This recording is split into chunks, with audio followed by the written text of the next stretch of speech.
আজ একটি মজার গল্প বলবো। সেই আদিকাল থেকে খরগোশ আর কচ্ছপের গল্প তো আমরা সবাই জানি, কিন্তু এই গল্পের প্রথম অধ্যায়টা আমরা জানি। এই গল্পের আরো 3টি অধ্যায় রয়েছে, যা আমরা অনেকেই জানি, আবার অনেকেই জানি না। প্রথম অধ্যায়ে খরগোশ ঘুমিয়ে পড়ে এবং দৌড় প্রতিযোগিতায় হেরে যায়। কচ্ছপ জিতে যায়। খরগোশ তার পরাজয়ের কারণ বিশ্লেষণ করে বুঝতে পারে তার পরাজয়ের একমাত্র কারণ হচ্ছে অতিরিক্ত আত্মবিশ্বাস।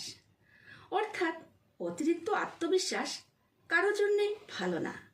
আর কচ্ছপ বুঝতে পারে সৎভাবে লেগে থাকলে সফলতা আসবেই।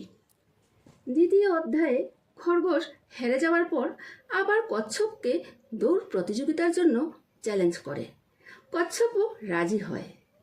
এইবার আর খরগোশ ঘুমিয়ে পড়ে না, বরং দৌড়ের শেষ সীমানা পর্যন্ত দৌড়ায় এবং বিজয়ী হয়। এবার খরগোশ বুঝতে পারে মনোযোগ দিয়ে নিজের সামর্থ্যর পুরোটা দিয়ে কাজ করলে দ্রুতই সফলতা পাওয়া যায়। আর কচ্ছপ বুঝতে পারে জীবনে ধীর স্থির হওয়া ভালো, তবে কাজে উপযুক্ত গতি না থাকলে প্রতিযোগিতামূলক পরিবেশে জয়ী হওয়া অসম্ভব। তৃতীয় অধ্যায়ে কচ্ছপ আবার খরগোশকে দৌড় প্রতিযোগিতার জন্য আমন্ত্রণ জানায়। খরগোশও নির্দ্বিধায় রাজি হয়। কিন্তু এবার কচ্ছপ বলে, আমরা একই রাস্তায় দুবার দৌড়িয়েছি, এবার না হয় অন্য রাস্তায় দৌড়াই। খরগোশও রাজি হলো। শুরু হলো দৌড় প্রতিযোগিতা। খরগোশ দৌড়াতে শুরু করলো, কচ্ছপও তার পেছন পেছন আসতে লাগলো।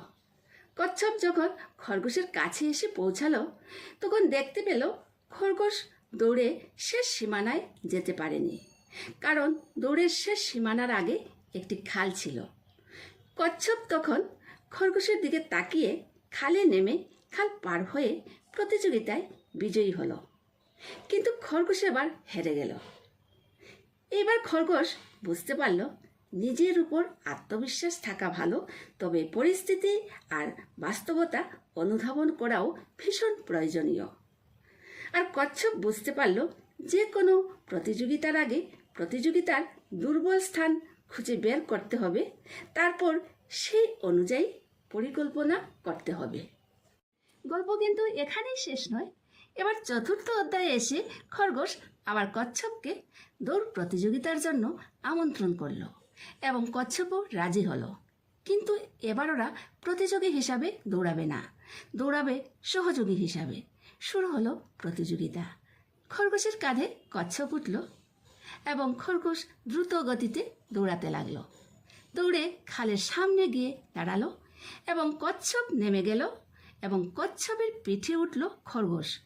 কচ্ছপটি খাল পার হলো, তারপর খাল পার হয়ে আবার খরগোশের পিঠে কচ্ছপ উঠল এবং খরগোশ দৌড়াতে লাগলো।